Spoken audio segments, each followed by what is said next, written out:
Can you all hear me now?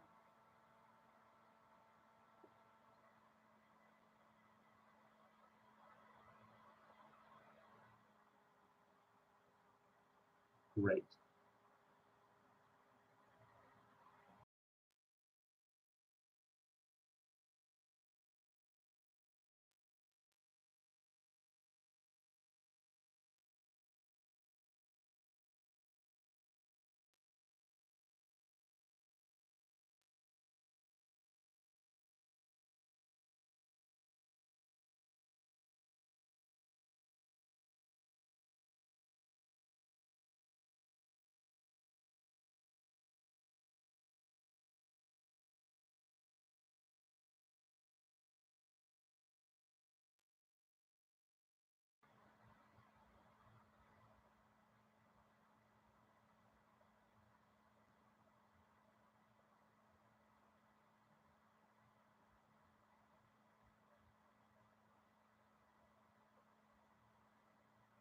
Everyone, it appears the issue is when I try to share the slideshow with you, that my audio cuts out. So I'm going to try to do it from the same tab, which is what I did earlier today when we practiced. But I apologize for how everything is going. Let me try one more time. Otherwise, I will share the presentation in the chat. Let's see the green dot.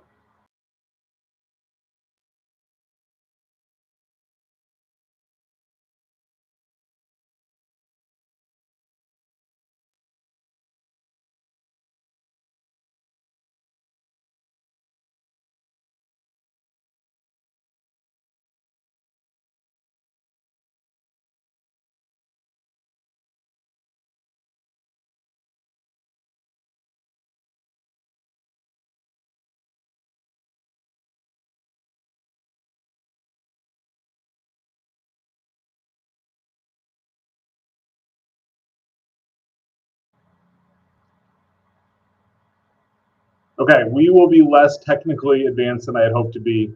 I apologize for this. Dan, if you're listening and you can text me that I'm thumbs up again, that would be great. It appears that when I try to share the presentation via the stream, that it's not working, and I apologize. I did practice that this afternoon with my kids, and we had it working and everything, and of course, best laid plans. And maybe we'll turn that into a metaphor at some point tonight about athletics. I have posted the presentation in the chat. I apologize that I can't have it up for you. I will work on the back end to incorporate those two. My name is David Gilmer. I'm the new athletic director here at Jones College Prep. I'm also new at YouTube live streaming, so I appreciate you being patient with me as we get through this. Tonight's agenda is to work through the different roles and responsibilities, talk about our philosophy of athletic program, work through eligibility and things like that, and cover some of the big things that you will all need as we get through this year. I'm getting mixed messages. The link, it's the same. Yeah, it's two presentations if you wanted to follow along with my slideshow.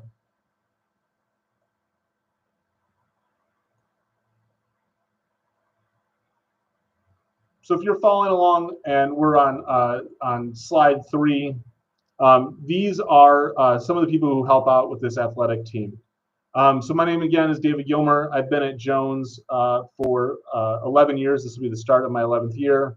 I've been an English teacher, and now I'm transitioning into the role of athletic director after having been the assistant athletic director the last 2 years. I've also been a golf coach for the last 11 years. I'm really excited about this new role. I'm excited to continue to partner with Mike, who is our previous athletic director, and Howard, who's been an assistant director now for a while. And Principal Dolan will be our administrator in charge. On slide 4, covering our philosophy, and the reason I wanted to highlight this is our athletic department is more than just about the wins and losses of our teams.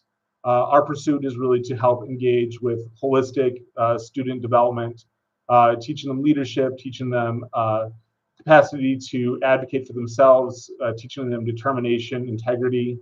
Our motto is to get better every day, and that's something that I when I met with coaches last night, I really emphasized that wherever we start, whether it's tonight when we can't get the slideshow working, my goal would be for the next presentation that we are better, and I hope our coaches and our athletes engage with that work the same way.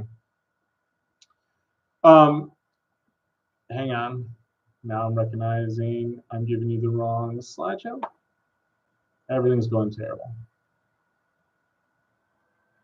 I gave you the coach's copy, so let me give you the parent copy of this.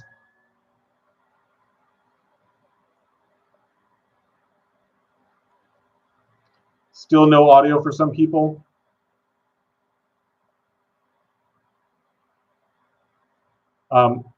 If we end up in a situation where the audio doesn't, yeah, you all cannot budge a request. Okay, some people are having audio. I promise on the back end, I'll record this with Google Meets, which is what we spend much more time with, and I will get that all settled up. And I will work on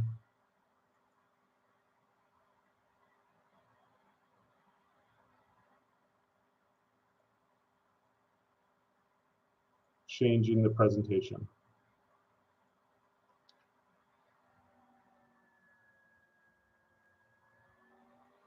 Okay, this slideshow now is accurate. If you go to slide 5, these are the important places in terms of getting information. So we have our own athletic website, which has the schedules for the week, scores for the week, forms. Our booster association has their own website, and then information is shared socially via Twitter and Instagram. On slide 6, we can go over our programs. We have 29 IHSA teams, and we have 32. There are 32 total IHSA sports offered. We also compete in non-IHSA sports such as sailing and rowing. What we're hearing from some people is if you open the PowerPoint, it's muting me. I don't know why that's happening, so I apologize. I'm going to try to figure that out on the back end. These are all of our coaches' emails if you need to contact them. And I wanted to make sure that that information was given to all of you. On slide 7 is an overview of all of our season start and end dates. I know some of you have been getting emails where you're ready to go next Monday. But the nice thing and I wanted to point this out is IHSA has a 5-year season calendar. So if your family's like mine and we try to get a last minute kind of August vacation in before the school year starts, I can go into IHSA and get the next 5 years of start dates pulled up and put those into my calendar. And so I wanted to make sure I provided a link to that. So now I want to get into some of the things that we need from you as parents, and these are going to be the important details. Before the season, so about 1 to 2 months out, we were always going to post our tryout dates. So yesterday I started reaching out to our winter coach to get their tryout dates. I'm hoping to have those up in the next couple weeks. And then before your athlete tries out, I know this was a question that was asked earlier in the chat. Before your athlete tries out, they need to upload an IHSA pre-participation form, a CPS player packet, a concussion and sports medicine form. We are moving all those forms to a digital receipt. So this link here in the slideshow and then also posted on our athletic website allows you to do all those forms digitally. You can just scan the ones that need to be signed by a doctor. And I wanted to go specifically, if you went to CPS's website recently to get the pre-player packet, it is from 2020. Most of the questions are around COVID. So I wanted to highlight, this is the new IHSA physical, and what I'm looking for is on the top left corner, there is a checkbox that says your player is or is not medically eligible to play. And I'll make sure, again, for those of you who are having issues with audio, all these slides will be posted on our website after the meeting and the recording sometime early tomorrow. If you have turned in your paperwork before the fall season, I have sent an email confirming my receipt. I believe as of 5 till 6, I saw there were 4 new submissions. So everyone but the last 4 today, I got through and they've been submitted. And also, if there's an issue, if it's the form's not complete or it's the wrong form, I also have sent an email to the email on file saying we need more information. So I know a lot of you want to make sure your athletes are set up for success starting Monday if they're in a fall sport. If you have not received an email from me confirming the forms, then I don't have them currently. And please resubmit or reach out to me directly. Those are the big things before the season. So I want to transition into roles for parents during the season. 2 big things that we're going to talk about during the season are going to be team fees and communications. So I wanted to talk about team fees because I think there's been confusion and at times some misunderstanding of our team fees. So every athlete for every sport they participate in is charged a $225 fee in Aspen. Those fees are going to cover all of the internal purchases we make: buses, officials, umpires, referees, team uniforms that the school owns, things like balls, nets, whistles, first aid kits. Anything that we use for athletics that the school owns, our goal is to make it to purchase those through team fees.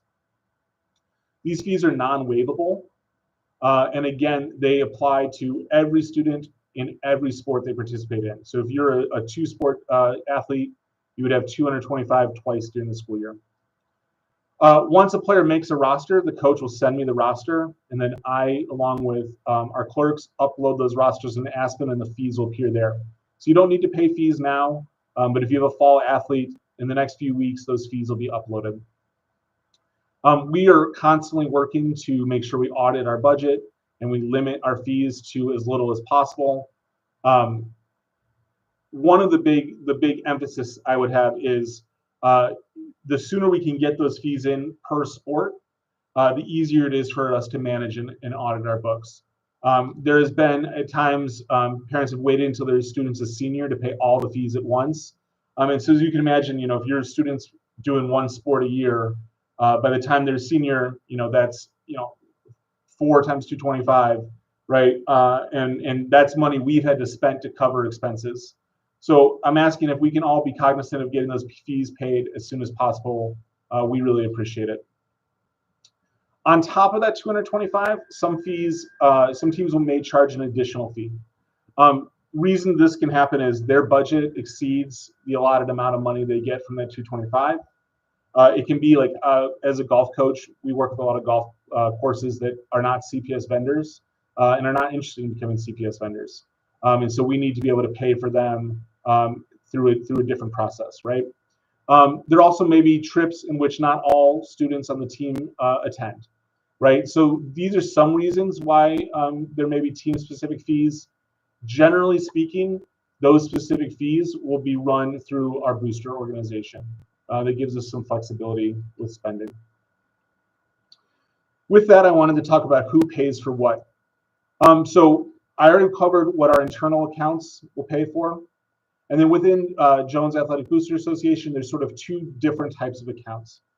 We're going to talk a lot about JAVA and the great work they're doing towards the end of this meeting. But JAVA has a general account, and that's going to help support Jones Athletics at large. And then each team has a team-specific account that they can fundraise for, receive donations, and then those teams can decide how they spend that money. Finally, Friends of Jones is another great partner. They wrote, large grants for us this year. Those grants are submitted from the athletic department, and they've covered a wide variety of things. This year, a lot of it went to support our buses. Another big thing to talk about during the season is your players' eligibility. So unfortunately, this is one of those moments where I really wish I had the slideshow up for you live, and I would encourage you to read through this in detail. I will go through a lot of it, but the IHSA policy is fairly long. So the first step to eligibility is getting those physicals in, and those need to be in as soon as possible. Again, those are the IHSA physicals. Once your student has started high school, let's say they're a winter athlete, and they've just completed their first semester of high school. They need to have a grade point average of above 2.0 from that semester, and they need to have passed the majority of their classes to remain eligible. Pass meaning anything above an F. If they have not done that, then we need to create an individualized student plan, an ISP, and that plan will allow us to grant them temporary eligibility with the determination that during the season they will meet that plan. Additionally, we have a no pass, no play policy in CPS. So if your student is failing one class or more, they are ineligible for the next week of competition. So the way that works is on Mondays, I'm going to pull student reports for all current athletes.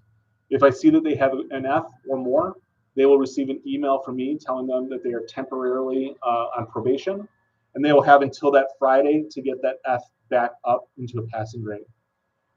If on Friday they are not at a passing grade, they are ineligible for the entirety of the next week. So even if on Monday they come in and the grade has moved up to a D or C, whatever, once that Friday has passed, they are ineligible for the week coming up.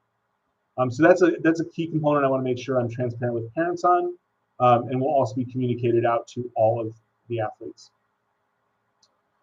Other big thing with eligibility is attendance. So for attendance, students need to be in the building for 50% or more of the day, where they're ineligible from participating in an afternoon practice or competition. Students also, during the course of a week, cannot have 2 or more unexcused absences. So if your student ditches 2 or more classes during the week, then they are moved to ineligible for the following week. It is really important for our student athletes to be students first, and so attendance is something that CPS and Jones takes really seriously. And with that, with attendance, I think one of the areas that can be complicated is if a student is missing, for example, 4th period to get to a competition, that teacher is going to mark them absent, and it's going to begin as an unexcused absence until our attendance clerk goes back in using our paperwork to mark them as being out excused for athletics. So it can take 48 hours sometimes for those around. When we are tracking down unexcused or excused, we are going to compare those lists and make sure that those don't get mixed up. What we're looking for is unexcused absences that don't relate to athletics. The next big thing to talk about is communications. So our general strategy around communications is we want to empower your student athlete to talk to their coach. That relationship between athlete and coach is really critical, just like that relationship between a parent and a student and a parent and a coach is really critical. So in general, I want to kind of break down a couple different types of communications, where they're going to come from, what our expectations are for coaches, and what our expectations are for parents. So from me in the athletic department, you should expect game schedules to be posted on our website, results to be posted on our website. If there's any sort of complicated situation in terms of facilities or directions, we will help communicate that out. Eligibility policies like that, we communicate those out. We will also have our weekly newsletter as part of the Jones College Prep newsletter. From the coach of your athlete, your coach should explain their philosophy. They should be able to answer what their expectations are for your athlete. They should be able to talk about what the expectations in terms of the role on the team are for your athlete, locations of all times and practices, and then be able to communicate if any of those expectations are not being met.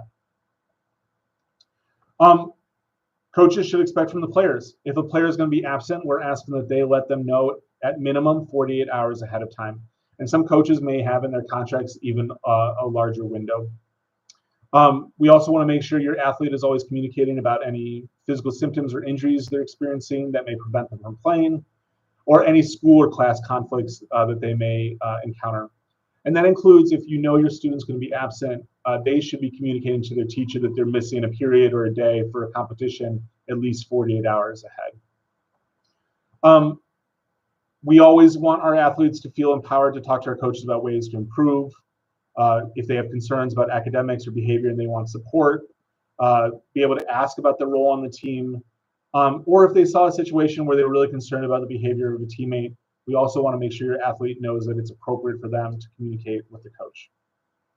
So we're going to kind of talk about some of the things that would not be appropriate in communication. We are asking that parents, they are not the first point of contact to talk about playing time, team strategy, play calling, and especially other student athletes to a coach, right? If you have questions about your child's playing time, we hope you would talk to your child first. Your child could talk to coach. And then if you didn't feel like it was remediated through that, then we could talk about escalation. We also are going to ask that you adhere to what we call the 24-hour rule, which is that you don't approach a coach after a game or before a game to talk about things like this. During competition, emotions can run high. We can get into sort of hyperbolic communications, and we want to make sure that we alleviate as much tension as possible, and also keep appropriate boundaries between our coaches and our parents.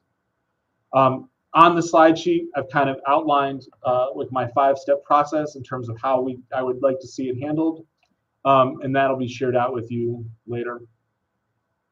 Finally, I do want to say, if ever, obviously you felt like your student athlete was in emotional or physical harm, please reach out to me directly as soon as possible so that I can handle it. All of these kind of communication protocols aren't to try to limit the relationship between coaches and parents, between you and I. It is to try to teach your athlete how to advocate for themselves. So it's meant around that system. And if you feel like that's not happening and you need more help, please reach out to me directly. My email is on the slideshow and on our athletic website, as well as my phone extension. So I just want to make sure, we're not trying to limit communication. We're just trying to empower our student athletes. I do also want to emphasize how technology works in terms of our coaches and communication. All of our coaches and volunteers for every sport can only communicate with your student athletes via their approved CPS emails and approved CPS technologies. So that pretty much limits it to Gmail, GChat, and then that Google Hangout. So if your coach is talking, if your player is trying to get a hold of coach in a different system, or the coach is, please elevate that to me right away. Coaches are aware of that as well. Coaches may set up other technology for parents, like a group me. And if a coach feels comfortable and they do give you their cell phone number for emergencies, it's really imperative that you don't give that phone number out to your student athlete. Our coaches deserve their privacy and their boundaries, and they need to follow the CPS guidelines and protocols. So I'm going to ask, if you happen to have a coach's number, that stays with you. Transportation. This is a huge issue, an area for us in season. For away matches, most often student athletes are going to take buses. We just yesterday finalized our bus schedule for the fall. The coaches, they submit a bus request to us. We get quotes from companies, choose which one's best, and that's how buses work. Some teams, for example, as a co-op golf team, we're smaller and we have students from 2 schools. Buses aren't in the most efficient way for us to get to and from practices. So in those circumstances, students are going to end up carpooling or driving themselves. If a student takes a bus to a game, it is our expectation that they take a bus home from the game, unless you have express written permission from the coach and you agree with that. The way early dismissals work with buses, carpooling, everything, at the beginning of the week, every Monday, we send an email to all teachers with all the early dismissals for the week. When it's time for your student's dismissal, they tell the teacher that they're on their way. They come down to the lobby. If they're taking a bus, they'll get the bus there and they'll go. If they're carpooling, they need to come into the main office. They will sign out. Or if they're getting picked up by you, they'll sign on the main office and then they'll go out. Want to talk about during the season. This is a new initiative for us. We started this about 2 years ago and we're restarting it. We're going to start a student athletic committee. The goal of this committee is to help build school spirit, to liaise between boosters, teams, parents, to advocate to me for things teams need. This will be monthly, and each coach is going to nominate 2 athletes from their team, with 1 being a non-senior. I think this is going to be a great opportunity, a great way to continue to build school spirit at Jones, and wanted to let you all that that's a new initiative this year. Now we're going to talk about things at the conclusion of the season, opportunities get involved, and then we'll open it up for questions and answers. So please, as soon as the season's concluded, if you have any team-owned items, uniforms, bags, equipment, etc., please make sure those get promptly returned. That way we can move them to storage, inventory, and we can begin to predict our budget for next year, therefore reducing fees. In partnership with Jabo, we're really excited to offer varsity letters again. So any student who competes at the varsity letter will receive a varsity letter that can be sewn onto a varsity jacket. They'll receive a sports-specific pin for every year they earn that varsity letter, and they'll get a certificate. I've actually got a stack right here, a certificate of recognition for being a varsity athlete. Jabo also will sell varsity jackets, hoodies, and different items so that you can put those pins on. Those team stores open up at the conclusion of the fall, winter, and spring season. Those are at the discretion of you and your athlete to order and then get shipped to you. In my opinion, they look great. I'm really excited about that, and we're really happy that traditions come back. We also, at the end of season, we're going to switch back to a model that we used to do years ago, where we have end of season banquets. These are going to be all sport banquets, and they are going to give us an opportunity for coaches to recognize players on their team, talk about the season accomplishments, for us to recognize students of the season, for us to recognize coaches in the years they served. I'm hoping these will be a way for us to join a community, build school spirit. These will take place in the gym, and then we'll offer teams their ability to do breakout rooms within the school, or your team may schedule a separate banquet on a different night. The fall banquet is tentatively scheduled for 11/18/25. I say tentatively because we're still working on some big details, and as soon as that's finalized, I will email it out to all athletic families. I am tracking the questions, and I'll make sure to try to get to all of them at the end during the question and answer session. Last thing I want to talk about is ways for parents to get involved and help. A huge one is our Jones Athletic Booster Association. We've been really lucky. This has really grown over the last 2 years. I've been really thrilled to work with them, especially as I join into this role. And they've made a tremendous amount of progress for our coaching staff and for our students. Java's mission is to build strong school spirit, create awareness and community around JCP athletics, and provide added support, both in-kind and financial, for athletic programs. If you aren't aware, almost 50% of our students participate in athletics. Last year, I want to say we ended up at like 996 across the 3 seasons.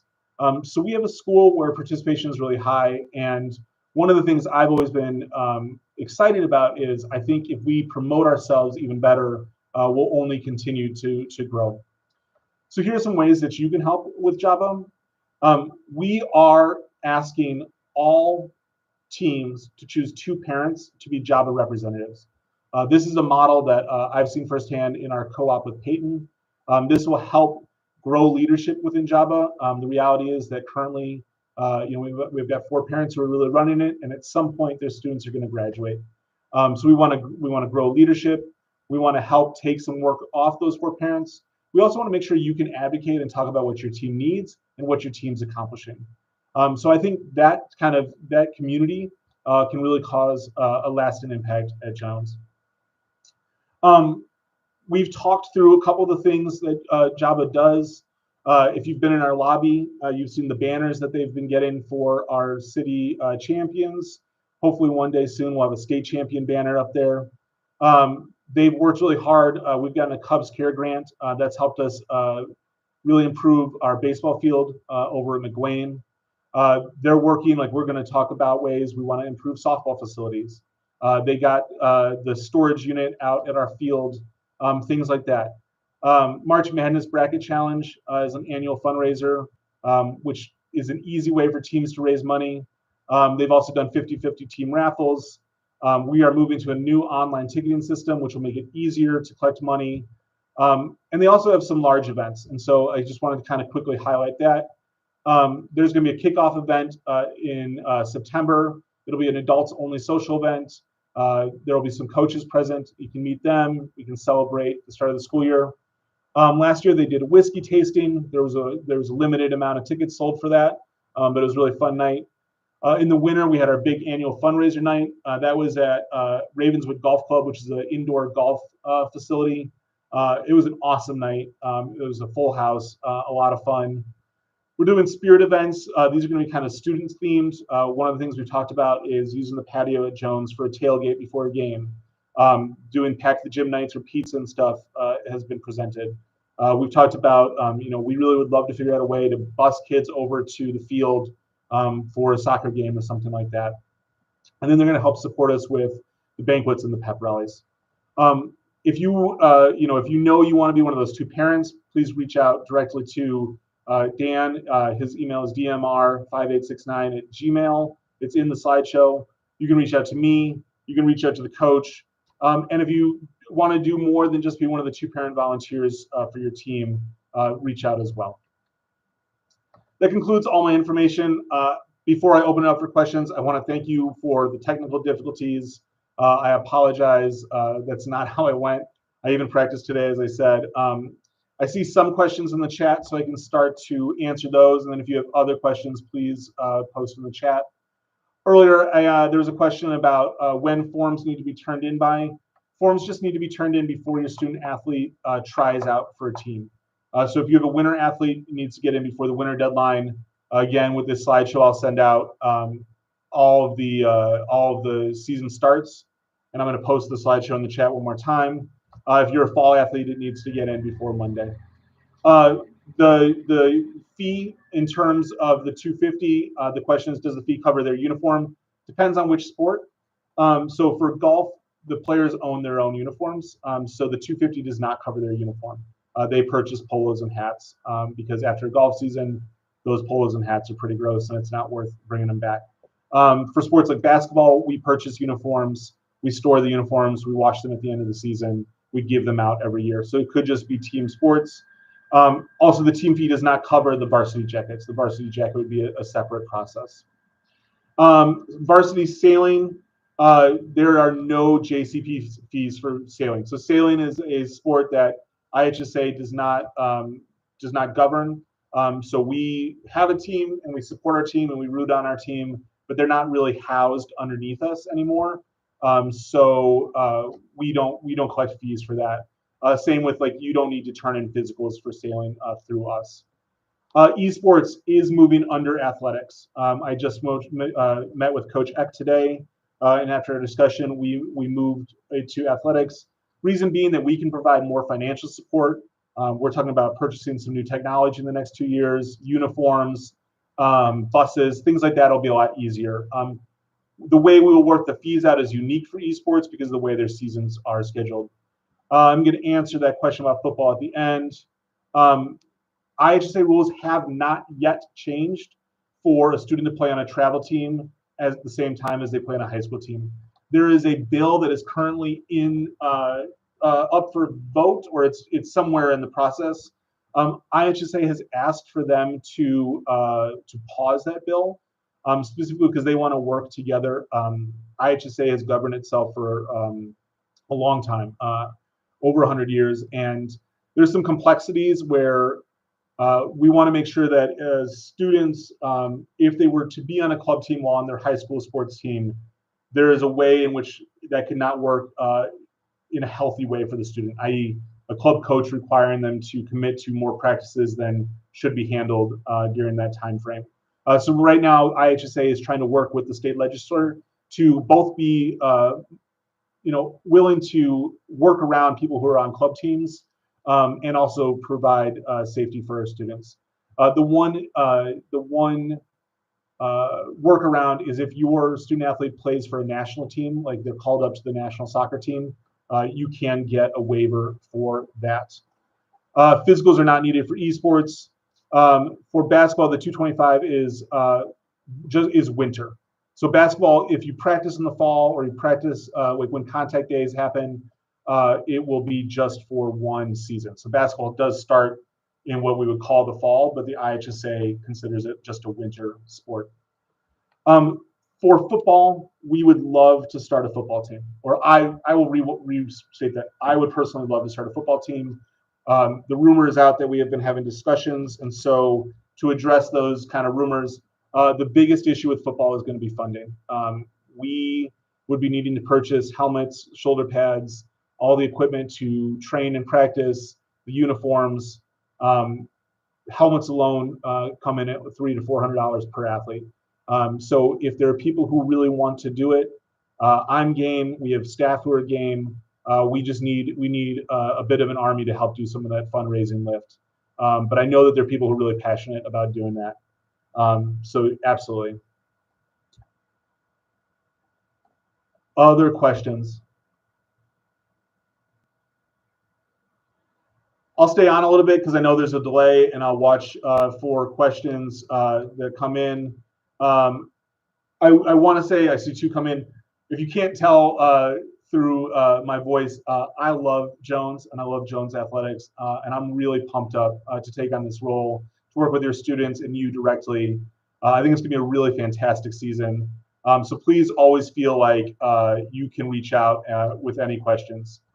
Cross country, they have tryouts for getting into matches specifically, but according to coach, they basically are willing to take anyone to run.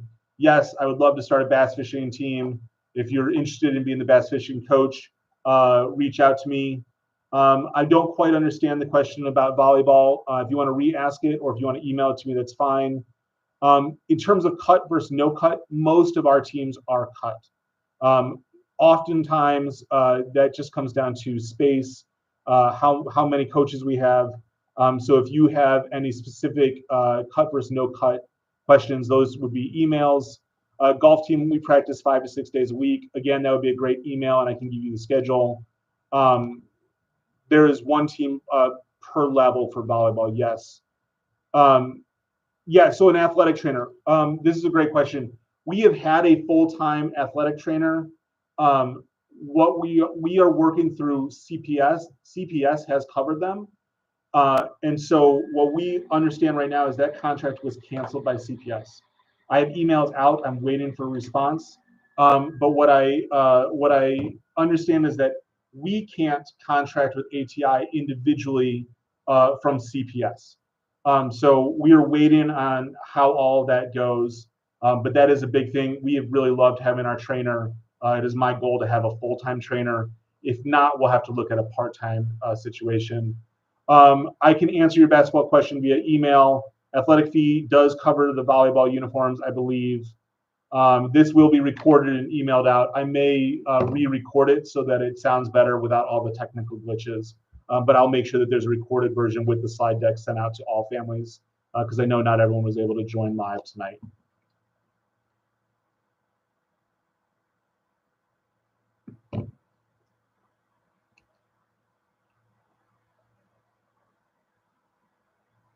Thank you all. We're really excited. Please feel free to reach out with any specific team individual questions via email. I'll wait around a few minutes in case anyone has last minute questions. But this ends the formal part of tonight. Thank you all.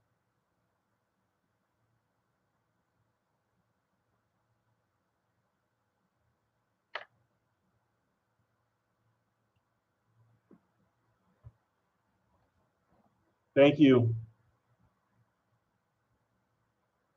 For volleyball, there should be 3 levels, if I'm understanding the question. There was a rumor that there was not going to be a freshman team, but we have confirmed there is a freshman team.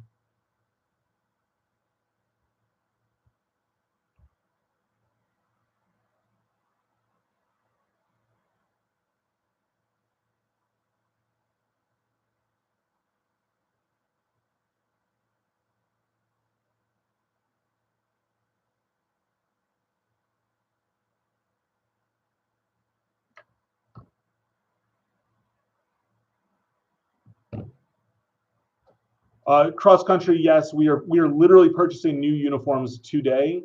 It is included in the $225 fee. It will be for the people who are running in the meets. I don't know if everyone on the team gets a uniform, but everyone who's running in the meets will get one. Volleyball tryouts, I can't remember.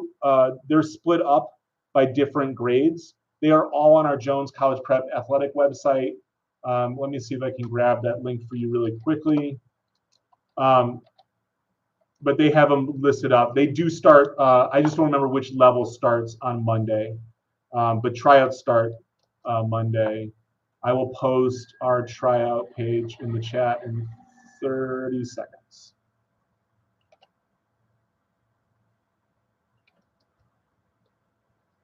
And I saw there will not be a freshman boys soccer team. That is one of the sports that we're really trying to get that. What we're running into is being able to get a field where we could host that many teams at a time. So our current field, we feel with JV and varsity, we're trying to grow. They may, and I can't remember, if you email me, I'll find out. They may have a fresh soft team, just not a freshman only team. Thank you, everybody.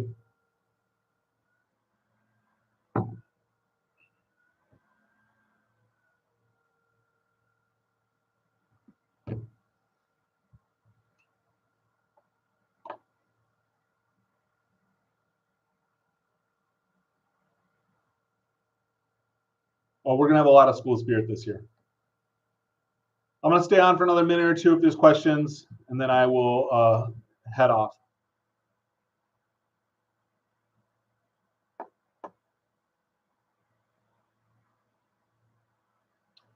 Depends on the sport. So for golf, they know the day of tryouts. They don't leave the course without knowing. Some teams are multi-day tryouts. That would be a great email in terms of how soon will you know. Just a great email to the coach. There is a flag football team for girls. A flag football team tryouts start on Monday, 3 to 5 at our field, and they're good. Yeah, Billy the Eagle cheer will run tryouts for Billy the Eagle as well.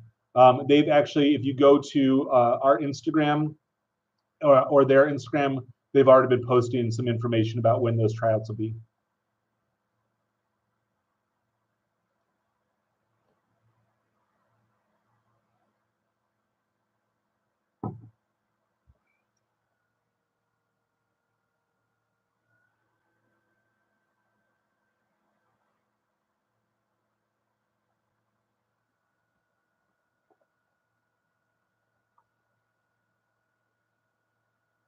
We agree. Yeah, big thing with one of the big asks I have for parents is sending me pictures so we can post them. Thank you. Yeah, we're hoping it's a great season too. All right, I'm going to end the stream. If you have any further questions, please email me. I look forward to this season and reach out anytime. Thank you all. Have a great night.